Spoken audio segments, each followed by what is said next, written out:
تو یہ اللہ تبارک و تعالیٰ کا بڑا کرم اور احسان ہے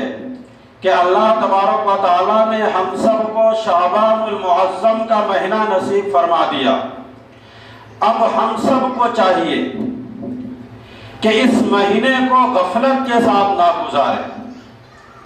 کس قدر اللہ کے رسول صلی اللہ علیہ وسلم اس مہینے میں یعنی شعبان کے مہینے میں کس قدر کثرت کے ساتھ روزے رکھا کرتے تھے۔ صحیح مسلم اور صحیح بخاری نے بڑے اہتمام کے ساتھ بڑا شاندار عنوان لگا کر ان دونوں محدثین نے یہ روایت نقل کی ہے کہ حضرت عائشہ صدیقہ رضی اللہ تعالیٰ عنہ فرماتی ہے کہ اللہ کے رسول صلی اللہ علیہ وسلم کو میں نے نہیں دیکھا کہ کسی اور مہینے میں اتنے زیادہ نفلی روزے رکھتے ہوئے جتنے شعبان میں رکھتے ہیں۔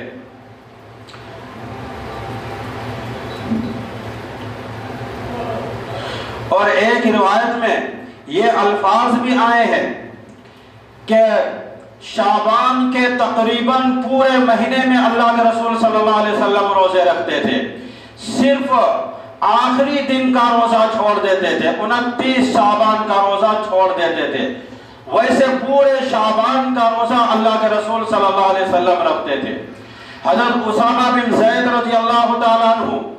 آپ صلی اللہ علیہ وسلم کے چہیتے اور بہت ہی چہیتے، آپ کے منہ بولے بیٹے کے بیٹے، اور ایسا تعلق تھا حضرت زید کو حضور سے اور پھر آپ کے نوجوان بیٹے حضرت اسامہ کا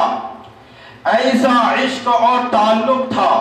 ایسا والہانہ محبت تھی حضور کو بھی ان سے اور ان کو بھی حضور سے۔ وہ روایت کرتے ہیں کہ اللہ کے رسول صلی اللہ علیہ وسلم سے کسی نے خود پوچھا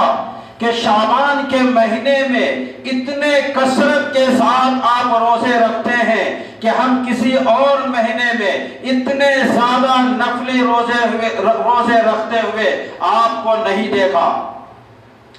اس وقت آپ صلی اللہ علیہ وسلم نے ایک وجہ بتائی، فرمایا کہ سنو،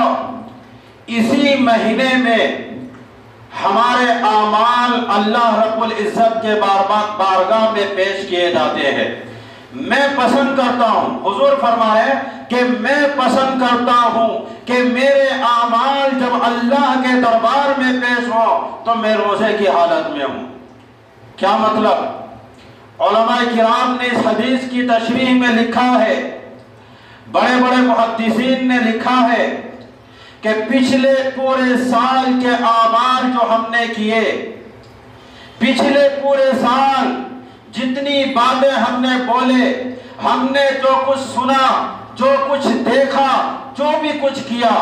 جھوٹ جتنے بولے، سچ جتنے بولے، جتنی نمازیں پڑھی، جتنی مرتبہ بد نظری کی، جتنی مرتبہ والدین کے ساتھ بدسلوکی کی، والدین کی بے ادبی کی، نافرمانی کی، جتنی مرتبہ ہم نے بیوی کو ڈانٹا دھمکایا، جتنی مرتبہ ہم نے کسی پڑوسی کو تکلیف پہنچائی، جتنی مرتبہ ہم نے کسی مخلوق کو تکلیف پہنچائی، جتنی مرتبہ ہم نے وعدہ خلافی کی، جو کچھ بھی پچھلے پورے سال میں ہم نے کیا، اللہ کے رسول نے فرمایا یہ شعبان کا مہینہ ہے، اسی مہینے میں ہم سب کے اعمال اللہ کے دربار میں پیش کیے جائیں گے۔ آپ ذرا سوچو، جب اللہ کی نظر پڑے گی، اب اگر اللہ کی نظر پڑی ہمارے اعمال پر اور اللہ کو تکلیف پہنچی، اللہ کو غصہ آیا، اللہ کو غضب آیا، تو اب تو ہماری اپنی پوری زندگی برباد ہو جائے گی۔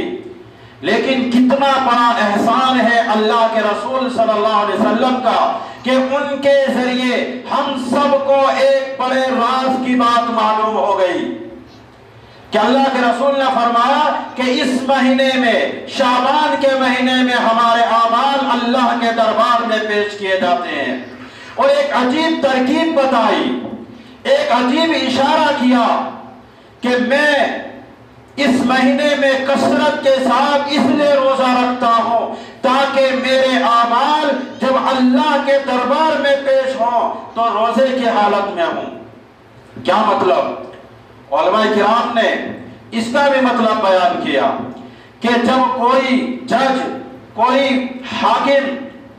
جب کسی ملزم اور مجرم کا مقدمہ سن رہا ہو اور اس کی نظر ملزم پر پڑے، مجرم پر پڑے، اور وہ دیکھے کہ یہ ملزم، یہ مجرم کئی دن سے بھوکا فاقا پیاسا ہے، بہت پتلا دبلا ہے، عجیب کیفیت ہو گئی ہے، کب سے یہ جیل میں بند ہے، کوئی روزی نہیں کما پا رہا ہے، ان کے بیوی بچے بھوک سے پریشان ہیں، تڑپ رہے ہیں، ان چیزوں کی وجہ سے ملزم کا اثرات جو حاکم دیکھے گا تو اس کیفیت کو دیکھ کر کے حاکم کو ہو سکتا ہے رحم آ جائے، جج کو ہو سکتا ہے رحم آ جائے اور معافی کا فیصلہ سنا دے اور رہائی کا فیصلہ سنا دے اور سزا نہ دے۔ تو اللہ کے رسول نے کیا اشارہ فرمایا کہ میں اس لیے اس مہینے میں کثرت کے ساتھ روزہ رکھتا ہوں تاکہ میرے اعمال جب اللہ کے دربار میں پیش ہو تو اس وقت اللہ مجھے میرا بھوکا پیاسا حالت دیکھ کر کے اللہ یہ کہے کہ میں اپنے بھوکے پیاسے بندوں کو کیا سزا دوں، میں نے معاف کر دیا۔ تو حضور نے یہ جو عمل بتائی اور اس عمل کی جو وجہ بتائی امت کو مخاطب کر کے نہیں بتائی، بلکہ اپنے کندھے پر رکھ کر کے یہ بات بتائی اور اپنی ذات کی طرف اشارہ کر کے بتائی کہ میں چاہتا ہوں کہ میرے اعمال جب اللہ کے دربار میں پیش ہوں تو روزے کی حالت میں ہوں۔ آپ تو ہم سے بھی کہہ سکتے تھے، مراد صحابہ کرام سے بھی کہہ سکتے تھے کہ دیکھو شعبان کے مہینے میں کثرت کے ساتھ روزے رکھا کرو، اور آپ ترغیب دیتے، کہتے یا بغیر کہتے آپ بتا دیتے کہ اس مہینے میں کثرت کے ساتھ روزے رکھا کرو تاکہ تمہارے اعمال جب اللہ کے دربار میں پیش ہو تو روزے کی حالت میں ہو، شاید کہ اللہ کو تم پر بہت زیادہ رحم آ جائے اور تمہیں معاف کر دے۔ لیکن اللہ کے رسول صلی اللہ علیہ وسلم پر کروڑوں درود و سلام نازل ہو، اپنی ذات کی طرف نسبت کر کے فرمایا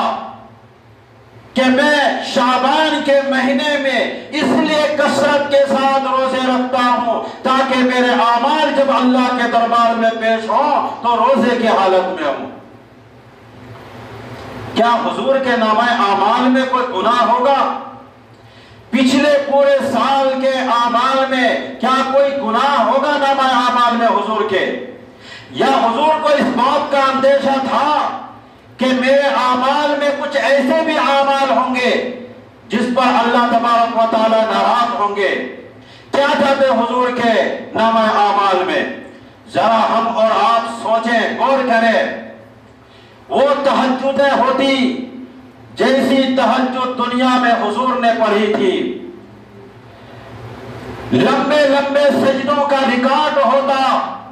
جیسے لمبے لمبے سجدے اللہ کے کسی بندے نے شاید ہی کبھی کی ہوگی،